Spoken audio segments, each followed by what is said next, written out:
वही द्रौपदी ने कहा इन्हें क्षमा कर दो, इन्हें दंड देने समय कुछ नहीं मिलने वाला। महाराज जैसे ही सुना अर्जुन का मन नहीं माना।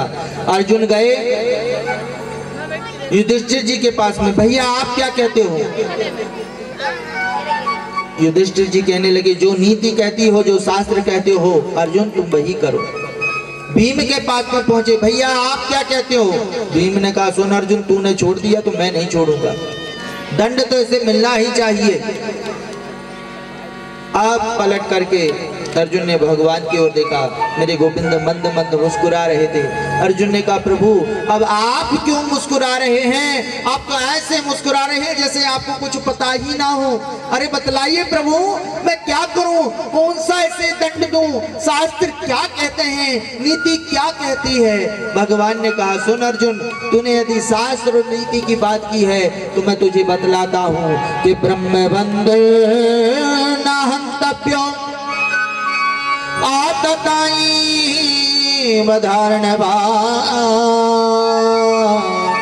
अर्जुन शास्त्र और नीति कहती है ब्रह्म बंधुर ना हंतव्यो, ब्राह्मण का कभी वध नहीं करना चाहिए, ना हंतव्यो, और आतताई बधारणवा, जिसने बालकों की हत्या की हो उसे जीवित नहीं छोड़ना चाहिए। भीमसेन मुस्कुराने लगे, वाह प्रभु बड़ा अच्छा न्याय कर रहे हो। बोले क्यों? एक तरफ कहते ब्राह्मण का वध नहीं करना चाहिए, गुरु द्रोणाचार्य जी का पुत्र ब्राह्मण है। दूसरी तरफ कहते हैं आतताई को जीवित नहीं छोड़ना चाहिए, आतताई भी हत्यारा भी है। हमारी समझ में नहीं आता इसे माने कि छोड़े। आप जैसे न्यायाधीश दो चार और हो जाए तो महाराज कल्याण ही हो जाए। करना क्या है प्रभु, है तो बतलाइए। भगवान ने कहा एक उपाय है। बोले क्या? बपीनम द्रविणादानम निर्यापणम तथा। बोले ब्राह्मण का सबसे बड़ा पूंजी यदि कोई है तो वह है उसका सम्मान। सबसे बड़ा धन यदि उसके पास में कोई है तो वह उसका सम्मान है। यदि वह चला गया तो उसका कोई अस्तित्व नहीं रहता, जीते जी मरे के समान हो जाता है। इसलिए तुम इसका अपमान कर दो, मुंडन करा दो, मस्तक से तेज मणि को छीन लो। यदि इसे अपमानित करके तुमने यहाँ से निकाला तो ये जीते जी मरे के समान हो जाएगा, फिर तुम्हें इसे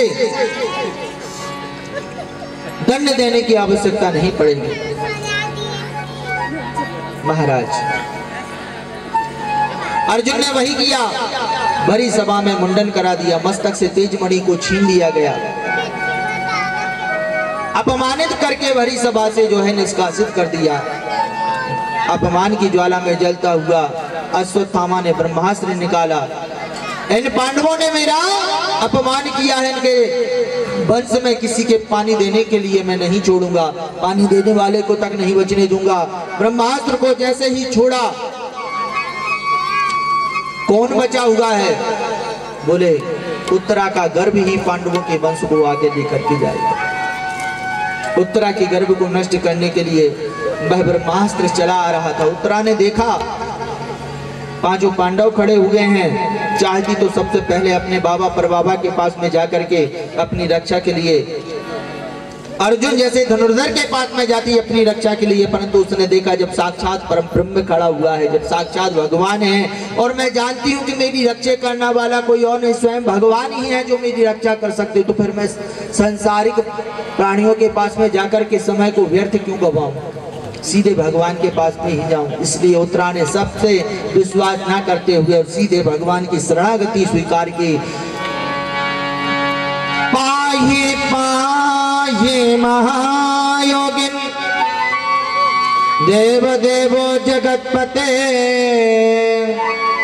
हे योगेश्वर, पाहि माम शरणागतो, पाहि माम शरणागतो, प्रभु मेरी रक्षा करो, मेरी रक्षा करो, मैं मर जाऊं इसका मुझे भय नहीं, पर गर्भ में पल रहे शिशु की रक्षा कीजिए, क्योंकि यही है जो पांडवों के वंश को आगे लेकर के जाएगा। भगवान ने कहा देवी नेत्र बंद करके मातृ भाव को प्रकट करो। उत्तरा ने नेत्र बंद करके जैसे ही मातृभाव को प्रकट किया, मेरे गोविंद सूक्ष्म रूप धारण करके और उत्तरा के गर्भ में प्रविष्ट कर गए। देखो महाराज, उत्तरा के गर्भ में जो बालक है कोई और नहीं, स्वयं भगवान के भक्त हैं राजा परीक्षित। तो भगवान भी गर्भ में प्रविष्ट कर गए। तो देखो, ऐसा अद्भुत दर्शन पहली बार हुआ है। कैसा कि हमारे धन्य हमारे देश की माताएं, जहां एक तरफ हम देखते हैं कौशल्या और देवकी जैसी माताओं ने भगवान को जन्म दिया है, तो दूसरी तरफ सुनीति और कयाधु जैसी माताओं ने भक्तों को जन्म दिया है। पर ये उत्तरा पहली सौभाग्यवती नारी है जिसने भक्त और भगवान को एक साथ गर्भ में प्रविष्ट किया है। ये पहली सौभाग्यवती नारी है। भक्त तो है ही, भगवान भी गर्भ में प्रविष्ट हो गए महाराज। दो ही हैं जिन्होंने भक्त गर्भ में ही भगवान के दर्शन किए, पहले सुखदेव जी और दूसरे ये राजा परीक्षित। भगवान ने सुदर्शन चक्र से ब्रह्मास्त्र का खंडन किया और गर्भ में पल रहे उस शिशु की रक्षा की। समय आने पर जब उस बालक का जन्म हुआ, युधिष्ठिर जी ने बालक को गोद में लिया, देख करके रो रहा है। भीम ने गोद में लिया, रो रहा है बालक, इधर उधर देख रहा है, कुछ ढूंढने का प्रयास करता है, मन में विचार करता है जिसने गर्भ में मुझे दर्शन दिए वह मुझे यहाँ क्यों नजर नहीं आता। और जैसे ही भगवान पहुंचे हैं, भगवान ने जैसे ही उस बालक को गोद में लिया है, बालक खिलखिला करके हंसने लगा। अरे यही तो है वह जिसने मुझे गर्भ में दर्शन दिए, जिसके दर्शनों के लिए मैं तरस रहा था, इसी को तो मैं ढूंढ रहा था, यही तो है वह। भगवान ने जब ऐसे बालक को देखा कि ना जाने इस बालक के मन में क्या इच्छा है, इसलिए उसकी इच्छा को जानते हुए भगवान ने नाम ही रख दिया परित इच्छति परीक्षिता, नाम रख दिया परीक्षित। और भक्त वत्सल भगवान की जय। महाराज, आज बालक का लालन पालन भली भांति हो रहा है। बहुत समय जब हो गया, भगवान हस्तिनापुर से सभी से विदा लेकर के और द्वारका की ओर जा रहे हैं। पांचों पांडवों से कहा, भैया बहुत समय हो गया, द्वारका की ओर मुझे जाना, हस्तिनापुर में बहुत समय व्यतीत कर लिया, द्वारका की प्रजा मेरे आने की प्रतीक्षा कर रही है। इतने समय तक मैं तुम्हारे साथ में रहा, मन में जो कुछ भी हो मुझसे मांग सकते हो। सभी ने सब कुछ मांगा, जिसके भी मन में जो आया सब ने मांगा। किसी ने भगवान के चरणों में प्रीति मांगी, किसी ने अनन्य भक्ति मांगी। द्रौपदी ने कहा, प्रभु मैं आपको अपना सखा मानती हूँ, ये भाव मेरे मन से कभी न जाए। अर्जुन ने कहा, प्रभु मैं आपको अपना गुरु मानता हूँ, ये भाव मेरे मन से कभी न जाए। जिसके भी मन में जो भाव आए, सभी ने सब कुछ मांग, भगवान ने सभी को सब कुछ दिया। भगवान बाहर निकल करके आते हैं, पूरे हस्तिनापुर वासी महल अट्टालिकाओं में खड़े होकर के भगवान को भावभीनी विदाई दे रहे हैं। और जैसे ही भगवान ने रथ पर पहला कदम रखा, भगवान ने पीछे पलट करके देखा कि सब तो हैं पर मेरी बुआ कुंती नजर नहीं आती। लौट करके गए और पूरे महल में बुआ को ढूंढ रहे हैं। बुआ कहाँ हो तुम? बुआ मैं जा रहा हूँ, मेरी विदा करने के लिए नहीं आओगी बुआ? और माता कुंती एक कमरे में कोने में बैठ करके वो माता कुंती रो रही है। क्यों? क्योंकि इतने समय तक भगवान साथ में रहे, भगवान के मुस्कुराते हुए मुखारविंद का दर्शन करते हुए माता कुंती हृदय से गदगद हो जाती थी। माता कुंती का मुखारविंद भी मुस्कुराने लगता था। पर इतने समय के बाद में आज जब प्रभु जा रहे हैं, माता कुंती से सहन नहीं हो पा रहा है, रो रही है। और जैसे ही भगवान पहुंचे, बुआ अरे तुम यहाँ बैठे हो, मैं पूरे महल में तुम्हें ढूंढ आया। बुआ मैं जा रहा हूँ, मेरी विदा करने के लिए नहीं आओगी? माता कुंती उठी हैं और उठ करके गई, भगवान के चरणों में गिर करके माता कुंती प्रणाम करने लगी। जैसे ही माता कुंती प्रणाम करती हैं, भगवान माता कुंती से कहने लगी, प्रभु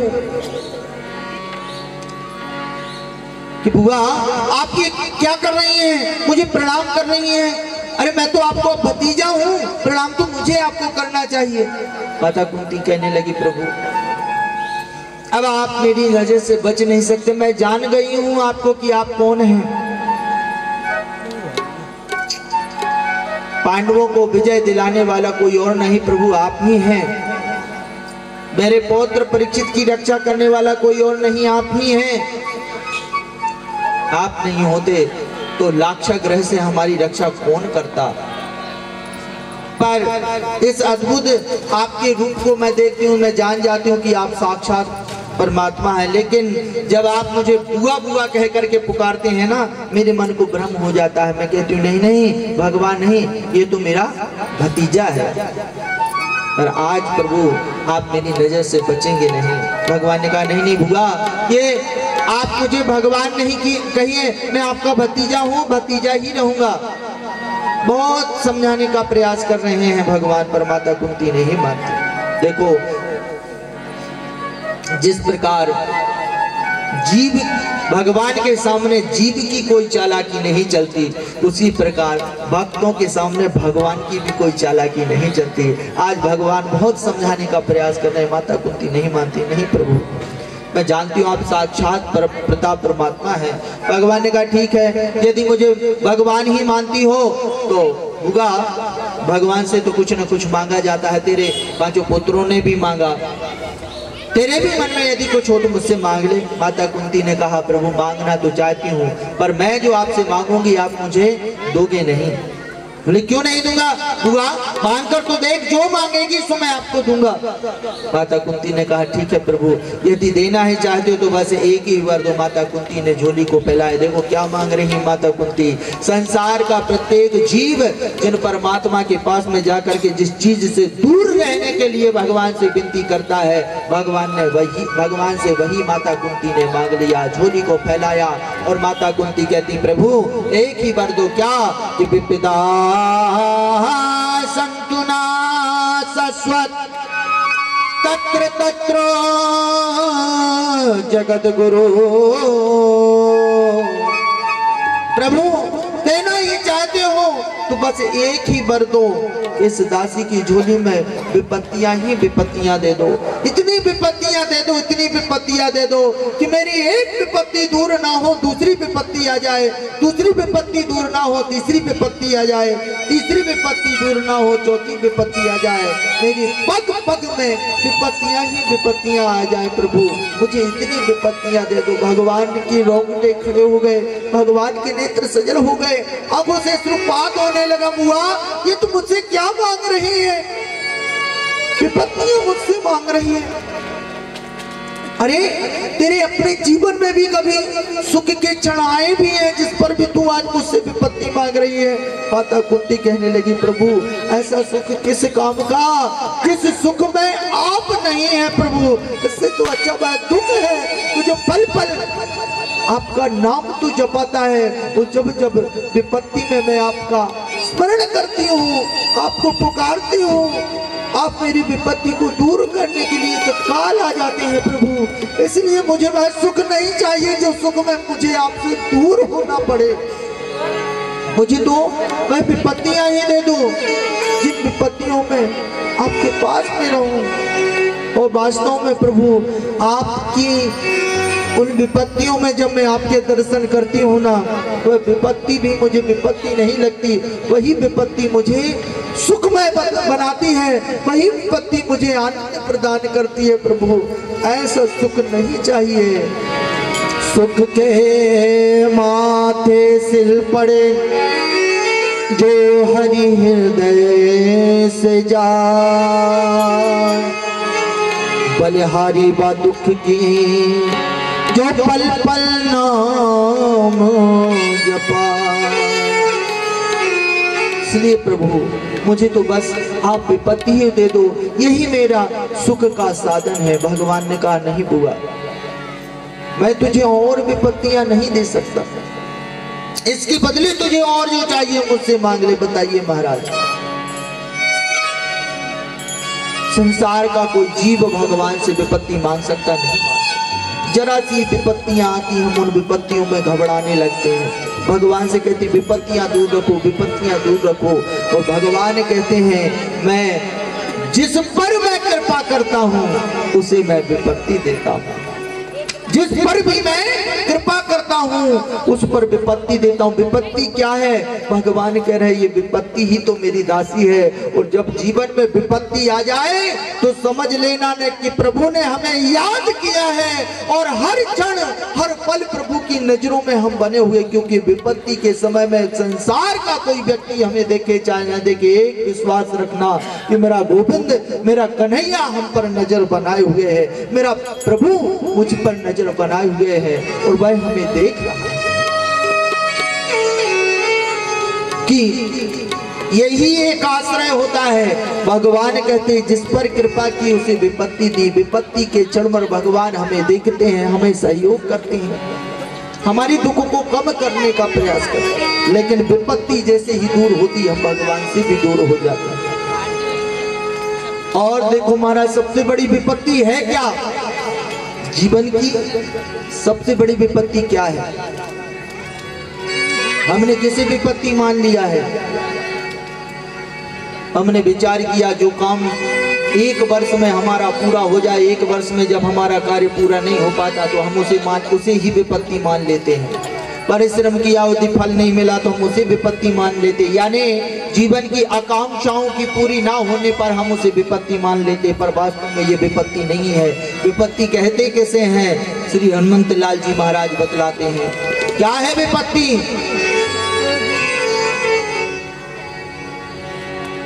कि कहे हनुमंत विपत्ति प्रभु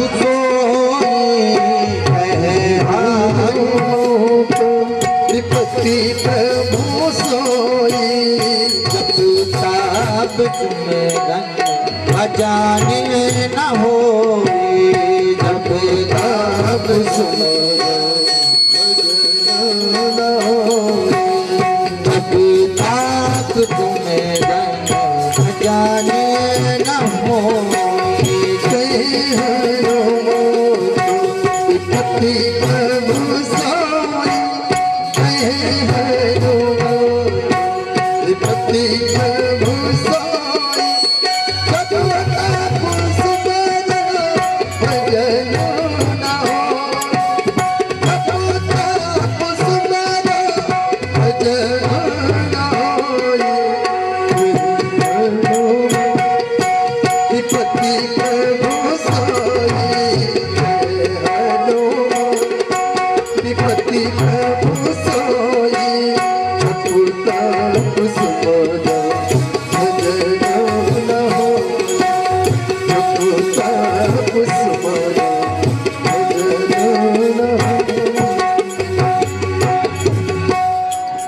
जब तब सुमिरन भजन न हुई। विपत्ति क्या है? सबसे बड़ी विपत्ति क्या है?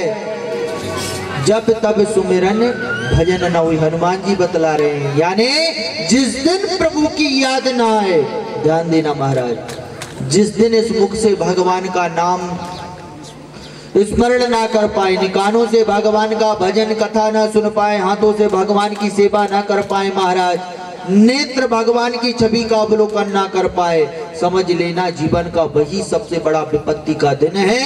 उससे बड़ी कोई विपत्ति और हो नहीं सकती महाराज। ये सबसे बड़ी विपत्ति जिस दिन हम प्रभु की सेवा ना कर पाए। देखो यहाँ पर जितने बैठे हुए श्रोता, मेरा ऐसा विश्वास सभी रोज पूजन करते होंगे, करते हैं ना?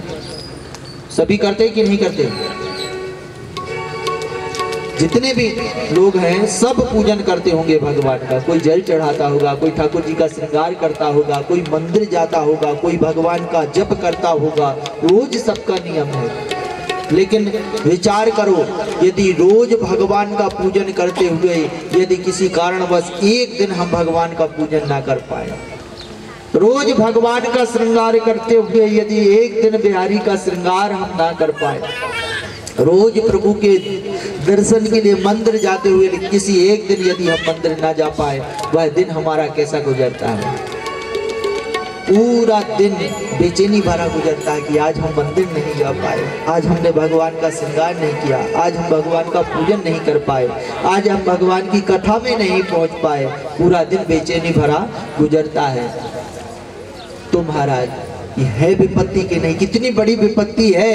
पूरा दिन हमारा बेचैनी हो, जैसे ही प्रभु के पास गए और वैसे ही बेचैनी खत्म हो जाती। तो कहने का मेरा भाव, आकांक्षाओं की पूर्ति ना होने पर ही विपत्ति मत मानो। ये विपत्ति नहीं है, भगवान से दूर होना ही सबसे बड़ी विपत्ति है। इसलिए ध्यान रखना, विपत्ति को विपत्ति मत मानो और संपत्ति को संपत्ति मत मानो। विपदो नहीं विपदा, संपदो नहीं विसंपदा। विपत्ति को विपत्ति मत मानो, संपत्ति को संपत्ति मत मानो। प्रभु को भूल जाना ही सबसे बड़ी विपत्ति है और प्रभु को याद रखना ही सबसे बड़ी संपत्ति है। इससे बड़ी कोई संपत्ति हो ही नहीं सकती। हर स्थिति में, हर परिस्थिति में प्रभु का याद करो, प्रभु का स्मरण करो। आज जब माता कुंती ने कहा प्रभु मुझे विपत्ति चाहिए, भगवान कहने लगे नहीं माँ, बुआ अब आपको विपत्ति नहीं दे सकता, और जो चाहिए तो मुझसे मांग ले। भगवान ने जैसे ही कहा, माता कुंती कहने लगी ठीक है प्रभु, यदि विपत्ति नहीं देना चाहते तो हमें एक वर दे दो। क्या? ये मेरा मन रूपी जो धागा है ना महाराज, ये मेरा मन रूपी धागा आपके चरणों में ऐसा लिपट जाए कि चाहे करके भी मैं इसे तोड़ने का प्रयास करूं तो भी मैं धागा आपके चरणों से कभी ना टूटे, आपके चरणों में हमेशा लिपटा रहे। बस ऐसे मुझे वरदान दीजिए। तो हर क्षण हर पल आपके चरणों में मन को बांधे रहना चाहती हूँ। नेत्रों से आपकी अद्भुत छटा को, आपकी छवि का दर्शन करना चाहती हूँ। इसलिए प्रभु मुझे तो बस एक ही वर दीजिए। मेरा मन बस यही चाहता है क्या कि तेरा दर्श पाने को जी चाहता है,